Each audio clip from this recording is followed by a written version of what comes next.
శ్రీ మాఘ పురాణము 5వ అధ్యాయము సునకానికి మోక్షం కలుగుట. పార్వతీదేవి శంకరుడికి చెప్పిన సుమిత్రుడి కథ విని సంతోషించి ఇలా పలికింది. నాదా, మాఘ మాసంలో లక్ష్మీనారాయణ పూజ చేస్తే మంచిది అంటారు కదా. మరి ఆ పూజా విధానాన్ని తాము సెలవిస్తే విని ఆనందిస్తాను అని అడిగింది. అప్పుడు పరమేశ్వరుడు ఇలా చెప్పసాగాడు. దేవి, మాఘశుద్ధ సప్తమి ఆదివారం నాడు కాని, దశమితో కలిసిన ఆదివారం నాడు కాని ఈ లక్ష్మీనారాయణ స్వామి పూజ చేయడం ప్రశస్తమైన విషయం. మాఘశుద్ధ సప్తమి ఆదివారం సూర్యనారాయణ స్వరూపుడైన శ్రీ లక్ష్మీనారాయణ్ణి మండపంలో నిలిపి పూజించాలి. ఉదయాన్నే లేచి నదిలో స్నానం చేసి సంధ్యా వందనాదులు చేసుకుని నదీ తీరంలో కాని, రావి చెట్టు కింద కాని, ఇంటిలో కాని శుభ్రంగా అలికి ముగ్గులు పెట్టి ఒక కొత్త పంచెను పరచి దానిమీద 7 సేర్లు గోధుమలు పోసి దానిమీద ఒక కొత్త రాగి చెంబును పెట్టి నీళ్లు పోసి పంచ పల్లవాల అంటే మామిడి, మర్రి, రావి, జువ్వి, మారేడు కొమ్మలు ఉంచి ఒక కొబ్బరికాయ తీసుకుని దానిమీద రవికల గుడ్డ చుట్టి కలసం మీద పెట్టాలి. సూర్యస్వరూపుడైన శ్రీ లక్ష్మీనారాయణుని ప్రతిమను లేదా చిత్రపటాన్ని కూడా మండపంలో పెట్టి ముందు విఘ్నేశ్వరుడి పూజ చేసి తరువాత ఎర్రటి అక్షింతలు, ఎర్రని గంధం, ఎర్రని పువ్వులు ఉపయోగిస్తూ శ్రీ లక్ష్మీనారాయణుడికి ధ్యాన ఆవాహనాది షోడశోపచార పూజలు చేసి ఆవుపాలతో వండిన క్షీరాన్నం నివేదన చెయ్యాలి. నీరాజన మంత్ర పుష్పాలు సమర్పించి ప్రదక్షిణ నమస్కారాలు చెయ్యాలి. తరువాత అక్షింతలు, నీళ్లతో అర్ఘ్య ప్రదానాలు చెయ్యాలి. ఈ విధంగా పూజ పూర్తి చేసిన తర్వాత ఒక కొత్త తువ్వాలులో సేరున్నర బియ్యం, కాయగూరలు, పెసరపప్పు, పళ్ళు మొదలైనవి ఉంచి దక్షిణ తాంబూలంతో సహా ఒక మంచి బ్రాహ్మణుడికి స్వయంపాక దానమివ్వాలి. ఆయన ఆశీర్వచనాలు పొంది అక్షింతలు వేయించుకోవాలి. ఆ తర్వాత మాఘ పురాణాన్ని చెప్పించుకుని వినాలి. పురాణ శ్రవణం అయిన తర్వాత అక్షింతలు తల మీద వేసుకోవాలి. ఈ విధంగా మాఘశుద్ధ సప్తమి నాడు కాని, దశమి నాడు కాని చేసిన వ్రతం కోటి గుణితమైన పుణ్యాన్ని ఇస్తుంది. దీనికి ఉదాహరణమైన ఒక కథ ఉన్నది, చెబుతాను విను అంటూ మహాశివుడు పార్వతీదేవికి ఇలా చెప్పసాగాడు. పూర్వం ఒకానొకప్పుడు గౌతమ మహాముని శిష్యులతో తీర్థయాత్రలకు బయలుదేరాడు. కృష్ణానదీ తీరాన్ని చేరేటప్పటికి మాఘమాసం వచ్చింది. ఆయన ఆ నదీ తీరంలోనే మాఘమాస వ్రతాన్ని చెయ్యాలని నిశ్చయించుకుని ఒక అశ్వత్థ వృక్షం కింద అంటే రావి చెట్టు కింద నివాసాన్ని ఏర్పాటు చేసుకున్నాడు. మాఘశుద్ధ సప్తమి ఆదివారం వచ్చింది. ఆ రోజు ఆయన అశ్వత్థ వృక్షం కిందకి చేరి మూలతో బ్రహ్మ రూపాయ, మధ్యతో విష్ణు రూపిణే, అగ్రత శివరూపాయ, వృక్ష రాజాయతే నమః అని నమస్కారం చేసి శ్రీ లక్ష్మీనారాయణ స్వామి పూజకు పైన చెప్పిన విధంగా మండపాన్ని ఏర్పాటు చేసి పూజ ఆరంభించాడు. అప్పుడు అక్కడికి ఒక కుక్క వచ్చి మండపానికి ఎదురుగా కూర్చున్నది. శిష్యులు దాన్ని దండాలతో కొట్టి తరిమారు. అది ఒక్క ప్రదక్షిణం చేసి వచ్చి తిరిగి అక్కడే కూర్చుంది. శిష్యులు మళ్ళీ మళ్ళీ దాన్ని తరిమారు. కాని అది ఇంకో 2 ప్రదక్షిణలు చేసి వచ్చి 3వ ప్రదక్షిణం పూర్తి కాగానే కుక్క ఒక రాజుగా మారిపోయింది. ఆ రాజు గౌతమ ముని దగ్గరకు వచ్చి నమస్కారం చేశాడు. ఆయన, రాజా, నువ్వెవరు? నువ్విలా కుక్క రూపంలో తిరగడానికి కారణం ఏమిటి? నీ వృత్తాంతం చెప్పు అని అడిగాడు. అప్పుడా రాజు ఇలా సమాధానం చెప్పాడు. మునీశ్వరా, నేను కళింగ దేశపు రాజును, చంద్రవంశంలో పుట్టినవాడను. నా నామధేయము జయచంద్రుడు. నేను సకల విద్యా పారంగతుడనై నా దేశ ప్రజల్ని ధర్మం ప్రకారం పరిపాలిస్తూ ఉండేవాణ్ణి. ఎన్నో యజ్ఞాలు చేశాను. గో, భూ, హిరణ్య తిలాది దశదానాలను ఎన్నోసార్లు చేశాను. వేసవి కాలంలో చల్లని పందిళ్లు వేయించి చలివేంద్రాలు పెట్టించాను. సత్రములు కట్టించి బాటసారులకు అన్నదానాలు చేశాను.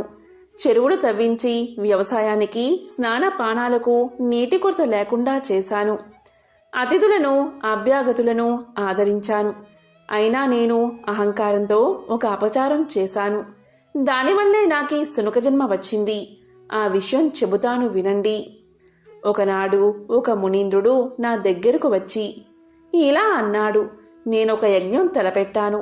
దానికి చాలా ధనం, అనేక సంభారాలు కావాలి. అందుకోసం మిమ్మల్ని ధనం అడగడానికి వచ్చానని చెప్పాడు. నేను ఆయనకు సమస్త మర్యాదలు చేసి అలాగే ఇస్తాను అన్నాను.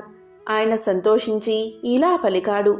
రాజా, ధార్మికుడువైన నీకు కొన్ని ధర్మ సూక్ష్మాలు వివరంగా చెబుతాను, విను.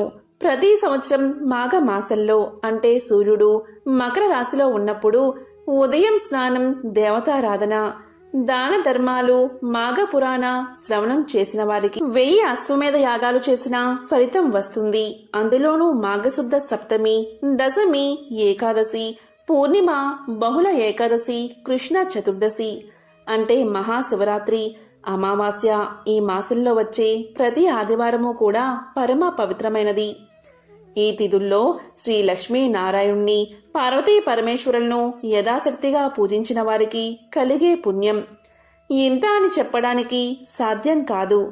బ్రాహ్మణులే కాక ఇతర జాతులు వారెవరైనా సరే ఈ మాఘమాస వ్రతాన్ని చేస్తే వారికి కూడా ఉత్తమ గతులు కలుగుతాయి అని చెప్పగా నేను అతని మాటలను తేలికగా కొట్టి పారేసి, అయ్యా మునివర్యా, మీరు చెప్పిన ధర్మాలన్నీ నాకు తెలుసు.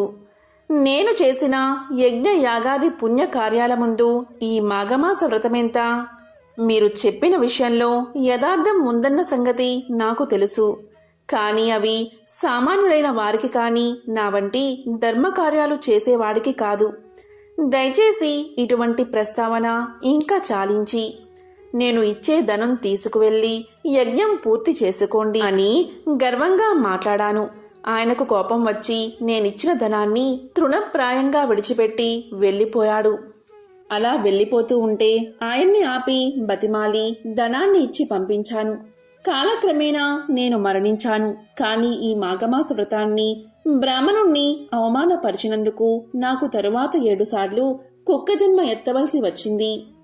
ఇప్పుడు మీరు చేసిన ఈ మాఘవ్రతం చూసినందువల్ల ఈ దేవుడికి, అశ్వత్థ నారాయణుడికి, మహాత్ములైన మీకు 3 సార్లు ప్రదక్షిణ నమస్కారాలు చేసినందువల్ల నాకు పూర్వజన్మ జ్ఞానం, పూర్వపు రాజరూపము లభించాయి.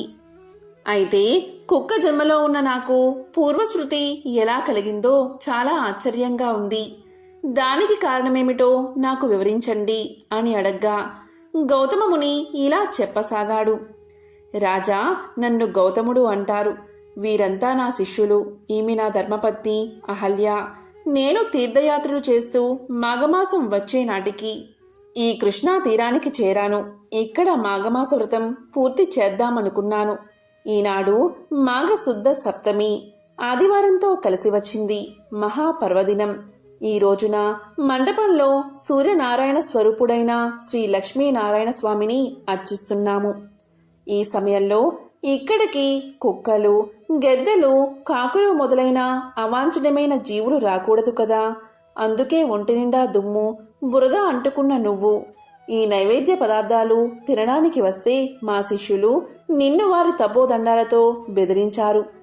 3 సార్లు దేవుడికి ప్రదక్షిణలు చేసినందువల్ల నీకీ పూర్వస్మృతి కలిగింది. అందుచేత రాజా, ఈ లోకంలో ఏ ధర్మ కార్యాన్ని, పుణ్యకార్యాలని అవహేళన చేయకూడదు.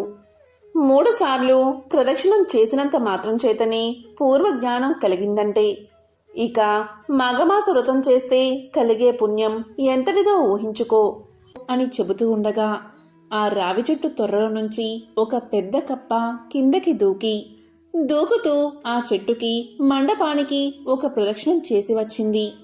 వెంటనే ఆ కప్ప ఒక మునికన్యగా మారిపోయి గౌతముడికి, మండపంలో ఉన్న దేవుడికి నమస్కారం చేసింది.